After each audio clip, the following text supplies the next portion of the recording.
Welcome. So, I've got some important information to share with you, and if you hang in there to the end, I really believe this could bless you and encourage you. So, we're going to talk about the topic of rejection. We've all been rejected in one way or another. Sometimes it's bullying, it could be romantic relationships, divorce, it can be jobs, losing a job, or dealing with coworkers. If you're in ministry, you can even experience there, and people are like, well, Christians are all supposed to be good, but the reality is we're imperfect. We're imperfect. That's why we need God. So I'm going to go over some of the things that come out of being rejected. We can feel fear, try to people please, trying to be so perfect, and that way we don't have to experience that pain of rejection again if we're so good. But that's not the truth. That doesn't happen. We become self-reliant. We don't want to deal with anyone else. We want to just kind of crawl into our cave and not deal with it. There's insecurities. That's a big one. We all, in one way or another, have experienced insecurity. In fact, it's said or stated that before the age of 11, we will hear certain negative things about ourselves that format how we feel about ourselves. So it takes like 10 good things to combat that one thing we hear, and that's kind of hard. That's really hard to deal with. But if we know our purpose and understand our purpose, and we'll get to that, then we can move forward encouraged and knowing we have a position and with humble confidence, which I'll explain later. So rejection can also cause anxiety, depression, jealousy is a big one, sadness. It reduces the performance. So we find out, like, if we've been rejected on something before, it's sometimes hard to get back into something and feel like, yay, this is so good. But the thing is, we have to know that there's things that past rejection can do, which is one, it can teach us lessons. Sometimes it does mean changing ourselves up, but a lot of times we get just rejected just because. It doesn't mean you did anything wrong or bad.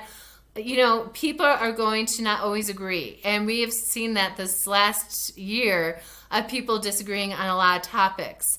And in that process, it can cause you to feel just confused, or, you know, if you're not following and flowing with the whole crowd, you know, that could be really hard. You can feel rejection even that way. But some things that we need to understand is first to accept that we've been rejected. It's okay. We've been rejected, remembering that everyone else goes through rejection. Now, that doesn't mean, that should make you feel better that everyone else goes through it, but just to know it's a common human thing. And to recognize it is really important. And to also go through even a mourning phase. I know that when I was younger, my hair was like poofed out. There's no gel. And people, in addition, I should go back. I was pale with blue lips because my oxygen levels are low. And I did a mean Darth Vader impression, but some kids threw spit wads in my hair, and I had the perfect hair for them to stick. It was really gross. Not just that, I've experienced rejection in other ways. Of course, I had that guy who I really liked, break up with me one time. Or I had, certain situations that just really broke my heart. I know the ministry I do is very complicated, and I can't always share what I'm doing, and so it's very misunderstood. So it's actually caused that feeling of rejection because of the misunderstanding, and I can't always speak up for myself and say, no, but this is what's really going on. So I just want to encourage you, if you know what you're doing and you know that you're moving to be in a positive direction and you're doing it in a good way, or if you love someone and you're trying to just walk it out the right way, just know that, again, it's not always about you. It could be the other person's issues. In fact, bullies are not confident. Unless they're sociopathic, which is really rare, they're usually insecure. So jealousy stems from insecurity. Bullying stems from insecurity. And that's a lot part of it. In fact, it's, again, a lot of times rejection isn't just about you. It's about that other person. You need to also focus on getting over that fear because it's really critical. I'm looking down at my notes too, if you see me looking down. But When you are rejected, it can easily cause fear and make you not want to move forward. And that's what's so critical, is we've got to move forward. I remember a situation a couple years ago that I got thrown under the bus. It was so painful and hard, and a couple of people who did it recognized it, and they did ask forgiveness, and I totally forgave them. But it still hurt, and it broke my trust in many ways. So I just felt like I just don't want to deal with this kind of stuff anymore. This is too painful. But I am so glad that I got through it. Did I mourn? I definitely mourned. But once I got through it, I entered into another kind of ministry that has been wonderful, that it prepared me for. So you just don't know what's around the corner. That's the same with relationships. Have confidence in yourself. You're going to lose people along the way. It is natural. It is human. It's going to happen. But don't give up on future relationships and miss out what good things can happen in that way. And, sometimes it just makes us a little bit more discerning. I had the humble honor of doing ministry with Anne Graham Lotz. She is Billy Graham's daughter. She can teach the word. Wow. And there's 2 incidences she's talked about. In fact, she wrote a book that's excellent and wrote in a few books. So if you check out her books, I'm sure you'll read the story in detail.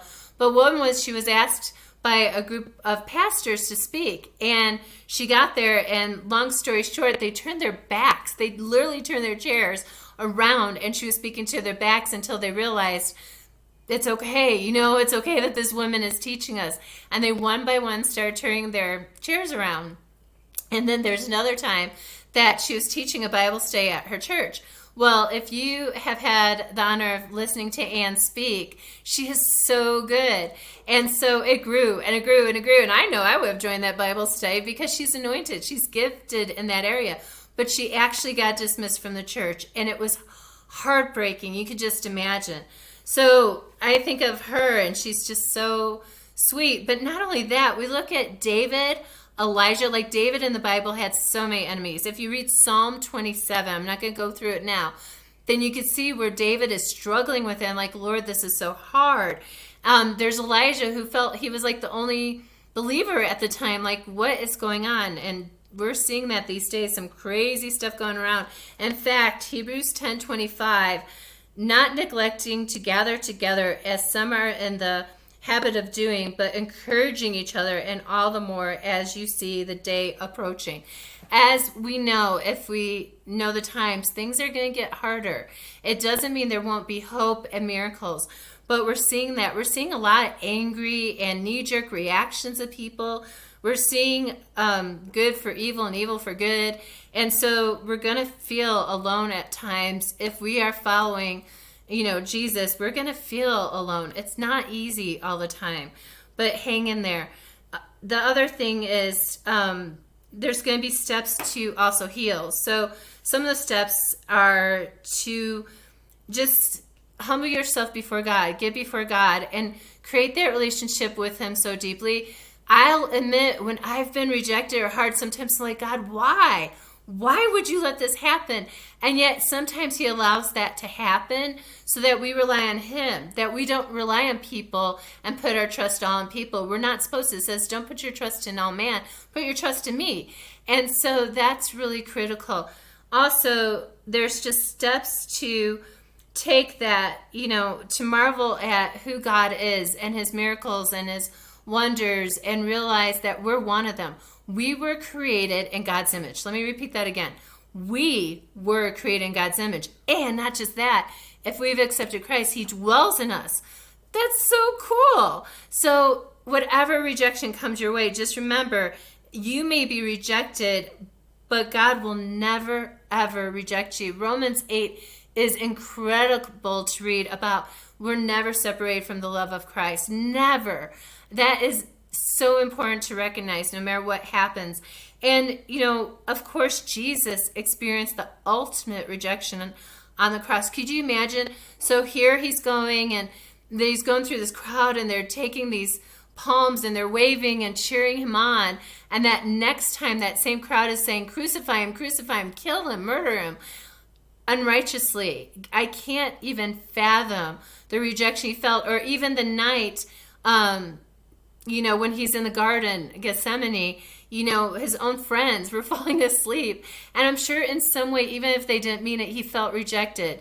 And so his love was so profound for us. His love is so profound for us that he died for us. He took the ultimate rejection at the cross and took everything for us so that we can have our hope, our joy, eternal in him. So another thing, I love this. So this is a really good one that I've read a couple of times or already, or at least 5 times. I don't know where the quote is from, so forgive me, but look it up if you could find, let me know. When his own neighbors, so Jesus, when his own neighbors rejected him, didn't hang around trying desperately to make them accept him. He didn't hang around trying desperately to make them accept him. Jesus left because he had to be about his Father's business. What? I love that. He had to be about his Father's business. And so he just left the message that he gave them, and then just let them think upon it. It was up to them to either accept or reject that message. So that's a huge thing. I think sometimes, I know me, I love people. I can even say I love my enemies. Not always easy to say that, but it is true. And I will just push to, I don't know, I just want to see people encouraged and love them. So I hate when there's conflict or rejection or something like that. Not even rejection about me, but thinking, what did I do? How can I make this better? And I evaluate to the point of craziness. Sometimes I'll just evaluate, what did I say? What did I do? But I love it that if God gives you something to do and gives you message, and also in any relationship, just do it and then move on. Move on. Sometimes we have to walk away from those toxic situations too. And that's what Jesus he was about the Father's business. And that's what you need to be about. If you have a calling, if you know your purpose, just humbly get before him and say, God, tell me what to do next. And if people are going to reject you, they're going to reject. I do public speaking. I've done it, around the country, the United States. I've done it in other countries. And one of the top 10 fears they say for us, human beings is to be public speaking. But I learned a long time ago that not everyone is going to 1 out of 10 are not going to agree with what I say, if not more. But I'm there for that one person. If God's placed me in that position, then what I have to say is critical, just like this YouTube video. If God has given me a message, then I'm going to give it. Whether people like it, reject it, think that I look hideous, think I look fine, think my voice is weird, think my voice is fine. That's not about it. What my purpose is to deliver this message and give God the glory, because it's not about me. And that's what we need to do, is not let, and so I really believe there is an enemy. And he's out there to, make sure things are destroyed. He does not want us to speak, not want us to have joy, not want us to move on. He wants to destroy us, kill us, hinder us from doing anything. So here's a couple other scriptures to look up. Colossians 3:16, James 4:8, Ephesians 3:10. Lamentations is such a good one. If you can imagine some of the prophets of the Old Testament, oh my goodness, were they rejected. Woo! So Lamentations 2:11. And then the good thing, here it is. New every morning, great is thy faithfulness. His love is that amazing that even whatever happened yesterday, what we need to deal with today, he will give us the tools, the joy, the hope.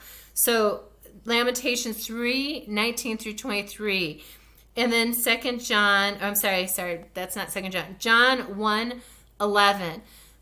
Know that you're worth it and God loves you so much, and that if you're rejected, you're going to make it. You're going to make it. No matter who is coming down on you and trying to do whatever or destroy you, or if people walk away for whatever reasons, you're going to make it.